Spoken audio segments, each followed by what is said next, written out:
Hey guys, Ash here. We are living in a pretty wonderful time, and with the continual improvement in technology, it provides us with an ever easier way to experience life. That brings me to this little guy. It's the Ricoh Theta. It's the one to kickstart the mainstream revolution, as it were, to be the first all-in-one point-and-shoot 360 camera. If someone was to hand this to you, you wouldn't really think much of it. It's a small and unassuming looking device, but while saying so, it's beautifully crafted.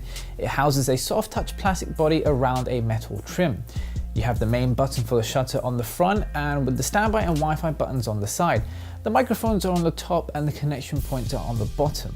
There are very few markings and buttons on the device, and whilst it certainly makes it look nice, the balance of functionality can be questioned.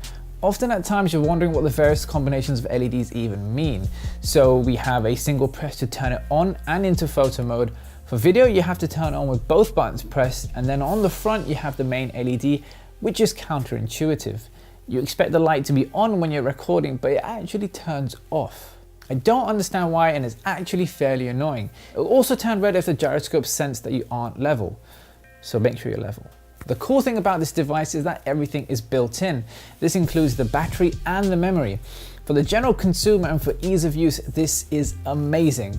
It might not be for me, but I can certainly see the benefits for those that just want to turn it on and click away. It has 4 GB of onboard storage, and this allows for roughly 1,200 photos and 60 minutes of video to be recorded. The length of each video clip, however, is limited to 5 minutes. It's not great, but it's better than the 3 minutes that it used to be. Using the device is obviously very unique, and having to consider the concept of everything being in the shot is like learning to walk all over again. Even though I know, I still take pictures not really considering what I'm doing or what I'm even looking like. So the results in photo mode are actually very good. A simple point and click is all it takes, and what you get is a surprisingly well stitched image. They're detailed and work just like the photosphere you've all been used to on Android. Through the app, you do have the ability to adjust certain parameters. Now I'm talking ISO, shutter speed, and exposure compensation. But as soon as the light goes down, there's not much you can really do to get a good looking image. The same cannot be said, however, for video. It doesn't really have the processing power to create good 360 video, which is most likely down to its size and low data rate.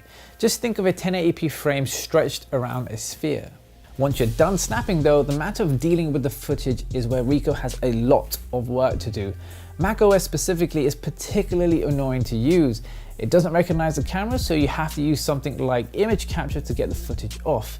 Once that is done, the Theta app is a poor attempt at trying to solve your footage. It's not just that it doesn't work, it's just very restrictive.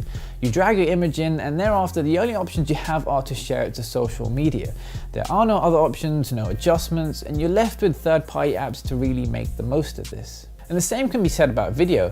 Essentially what I would call this is a viewer. The software from Kodak, on the other hand, on the SP360 is so much better. It has various options to resolve 360 footage, has options to trim, and upload it directly to YouTube. I just don't get it from a product that's meant to be really easy for the end user. Anyway, on the plus side, you can use the smartphone app as a remote to take images, view them, and even transfer them to your phone. On the video side, it's rubbish. There's no live preview, nor is there the ability to view it once you've recorded it. Overall, it is a nice all-in-one product, and if you're looking to create some cool images, then get it. Absolutely. And with the newer model coming out real soon, you could be in for a bargain.